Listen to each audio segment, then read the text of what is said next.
کو مد نظر رکھ کر ضمنی ترتیب یعنی زمانے کی ترتیب، یعنی ٹائم پیریڈ کے حساب سے جو سیکوینس کر کے کہ پہلے ٹائم میں اس ٹائم میں کیا ہوا، پھر اس ٹائم میں کیا ہوا، پھر اس ٹائم میں کیا ہوا. ٹھیک ہے، مختلف جو آپ کے ارد گرد جو مختلف ارد گرد آپ کے جو شخصیات تھیں، جو واقعات ہوئے، جو حالات رہے، ان سب کی اسٹڈی کو، ٹھیک ہے، زمانے کی ترتیب کے لحاظ سے، ٹائم پیریڈ کے سیکوینس کے لحاظ سے اگر ہم اسٹڈی کریں تو اس کو سیرت کہتے ہیں، علم سیرت کہتے ہیں. ٹھیک ہے، سیکوینس کے حساب سے جو مرتب کیا گیا ہے علم، اس علم کو علم سیرت کہا جاتا ہے.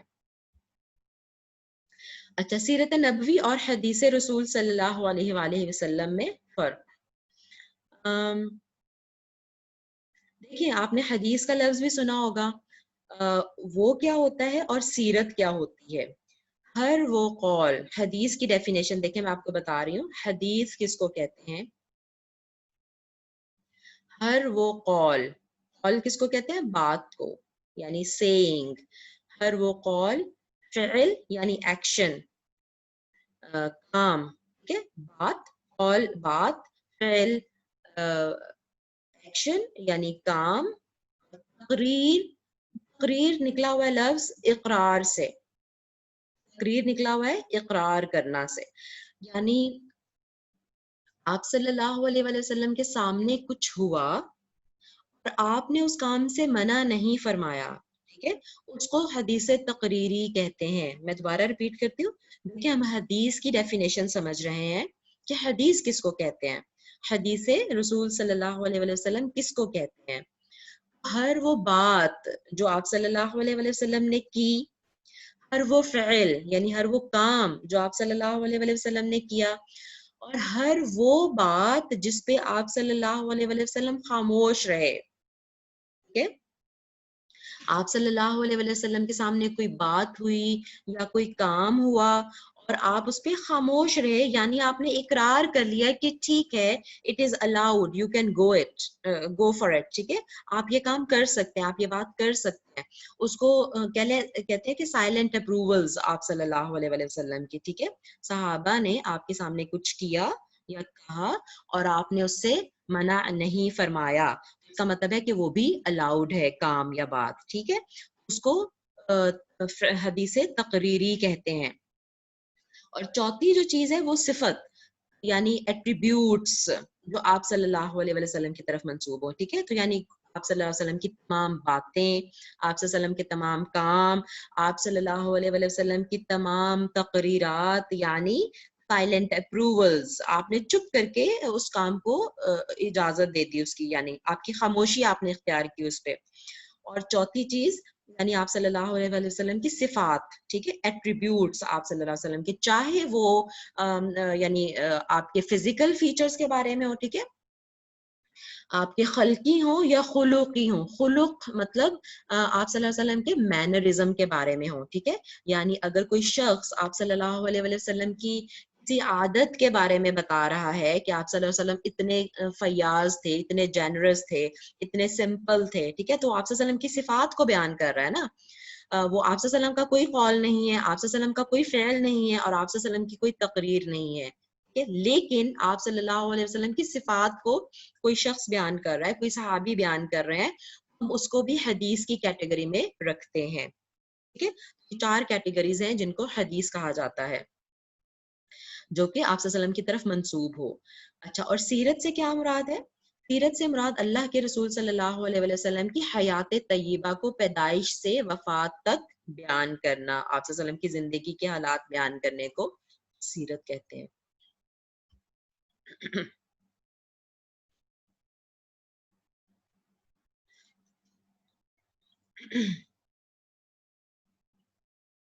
جی، سیرت نبوی اور علم تاریخ میں فرق. اب دیکھیں، ہمارے لیے تو آپ صلی اللہ علیہ وسلم کی زندگی بھی تاریخ ہو گئی نا، ٹھیک ہے، ہسٹری ہے ہمارے لیے تو. لیکن عام جو ایک عام ہسٹری کا جو نالج ہے یا جو سیرت نبوی ہے، اس میں کیا فرق ہے؟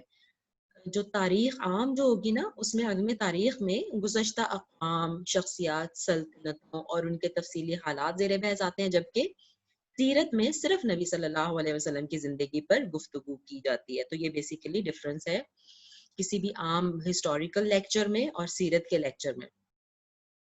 ہسٹوریکل لیکچر میں تو یعنی پوری دنیا کی تاریخ آ جائے گی، لیکن سیرت میں صرف آپ صلی اللہ علیہ وسلم کی زندگی کے بارے میں بات ہوگی. سیرت نبوی کو پڑھنے کے مقاصد، یہ بہت امپورٹنٹ چیز ہے. ہم سب اپنی نیت کو ریفریش کر لیں، ہم کیوں پڑھنے جا رہے ہیں سیرت. ٹھیک ہے، آپ صلی اللہ علیہ وسلم کی سیرت کو پڑھ کر آپ صلی اللہ علیہ وآلہ وسلم سے محبت کرنے اور آپ پر ایمان لانے، آپ کی اتباع کا حق ادا ہو سکے. یہ سب سے پہلا پرپز ہونا چاہیے.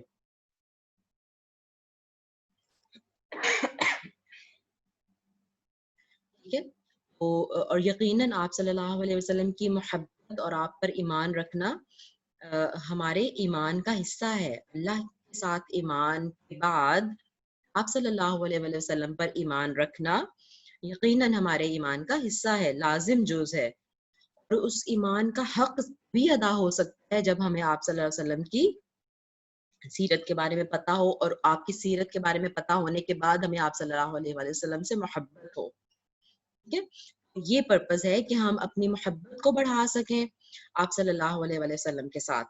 اچھا، اس کے بعد جیسے میں نے پہلے کہا کہ آپ صلی اللہ علیہ وآلہ وسلم کی زندگی جو تھی وہ قرآن کی عملی شکل تھی. یعنی قرآن جو تھا وہ کچھ بھی قرآن میں آئے وہ آپ نے کر کے دکھایا. تو ہم اس کو دیکھیں گے کہ کیسے آپ صلی اللہ علیہ وسلم کی زندگی تھی، تاکہ ہم دیکھ سکیں کہ قرآن کے احکامات کو پریکٹیکلی کیسے کیا جاتا ہے، وہ کیسی زندگی ہوتی ہے جو قرآن کے مطابق ہوتی ہے. اس چیز کو دیکھنے کے لیے ٹھیک ہے. اور پھر آپ صلی اللہ علیہ وسلم کی زندگی سے جو ہمیں ڈیفینیٹلی جو اسٹرانگ فیتھ ملے گا، جو آپ صلی اللہ علیہ وسلم کے ایمانی دروس ہیں، ایمان تازہ ہوگا اور بلند ہمتی ہمارے اندر آئے گی. ٹھیک ہے، اور یقیناً باقی چیزوں میں بھی ہمیں ہیلپ ملے گی کہ اگر ہم تفسیر کو سمجھنا چاہ رہے ہیں، حدیث کو، عقیدہ کو، تو ساری چیزیں جو ہمیں انشاءاللہ رسول اللہ صلی اللہ علیہ وسلم کی زندگی کو جاننے کے بعد آسانی سے سمجھ آئیں گے. ٹھیک ہے، میں چونکہ آج میں 2 لیسن کور کرنا چاہ رہی ہوں، اس لیے میں تھوڑا سا جلدی سے گزرتی ہوں. مصادر اور مراجع سے کیا مراد ہے؟ دیکھیں، مراجع اور مصادر، مصادر مصدر کی جمع ہے. ٹھیک ہے، مصادر اصلیہ یعنی قرآن مجید، یعنی مصدر کہتے ہیں یعنی جہاں سے کوئی چیز نکلی ہوئی ہو. ٹھیک ہے، جہاں سے کوئی چیز نکلی ہوئی ہو. قرآن مجید اور حدیث کی کتابیں، اور دوسری جو مغازی اور سیرہ کی کتابیں ہیں، مغازی یعنی غزوات جو ہے، اور آپ سے سرایہ اور غزوات جو آپ صلی اللہ علیہ وسلم کی جنگوں، کچھ ایسی کتابیں ہیں جو صرف آپ صلی اللہ علیہ وسلم کے دور میں جو جنگیں ہوئی تھیں ان پہ لکھی گئی ہیں. ٹھیک ہے، تو وہ والی کتابیں، اور کتب شمائل یعنی آپ صلی اللہ علیہ وسلم کی جو عادات پہ صرف کتابیں لکھی گئی ہیں، یا کتب دلائل النبوہ یعنی آپ صلی اللہ علیہ وسلم کے جو معجزات تھے صرف ان پہ لکھی گئی ہیں. تو یہ اس طرح کی کتابیں جو ہیں یہ ان کا اصل مصدر ہے آپ صلی اللہ علیہ وسلم کی سیرت کو لینے کا. اور دوسری جو مصادر تکمیلیاں ہیں، یعنی آپ پوری دنیا کی، کیونکہ دیکھیں آپ صلی اللہ علیہ وسلم کی ذات ایسی ہے جس پہ صرف مسلمانوں نے نہیں لکھا، غیر مسلموں میں نے بھی لکھا ہے. ٹھیک ہے، تو جو جنرل جو یعنی آپ کو ہسٹری کی بکس ملیں گی اس میں بھی آپ صلی اللہ علیہ وسلم کا یقیناً ذکر ملے گا. ٹھیک ہے، وہ جو کتابیں ہوں گی، کیونکہ وہ چونکہ حدیث سے نہیں لی ہوں گی، وہ ہسٹورین، جو بھی ہسٹورین ہے اس نے اپنے حساب سے لکھی ہوں گی، تو وہ بھی ہیلپ ضرور کریں گی، لیکن یقیناً وہ ہمارا بیسک ہمارا جو ہے نا سورس وہ نہیں ہوگا. مصادر تکمیلیہ ہو سکتا ہے لیکن اصلیہ نہیں ہو سکتا، ایکچوئل سورس وہ نہیں ہو سکتا، but it can help us to complete something. اچھا، تو سیرت سے متعلق آج کا نقطہ تعلیم، ہر لیسن کے اینڈ پہ جو کورس کنڈکٹ کرنے والے تھے انہوں نے مطلب ایک مین پوائنٹ رکھا تھا اینڈ پہ. ٹھیک ہے، آج کا جو مطلب فرسٹ لیسن کے اینڈ پہ جو مین پوائنٹ وہ بتانا چاہ رہے تھے وہ سیرت کے بارے میں تھا. ٹھیک ہے، کہ سیرت پر سب سے زیادہ اور تفصیل میں مفصل کتابیں جو ہے نا وہ ڈیفینیٹلی عربک میں لکھی گئی ہیں، کیونکہ آپ صلی اللہ علیہ وسلم خود عربی تھے. ٹھیک ہے، اور جو بھی اسلام کو سمجھنا چاہتا ہے اس کے لیے عربی سمجھنا بہت ضروری ہے، چاہے وہ عرب کے اسکالر سے، جیسے میں نے ابھی آپ کو مثال دی کہ جو الرحیق المختوم کتاب ہے وہ انڈیا کے اسکالر ہیں انہوں نے لکھی.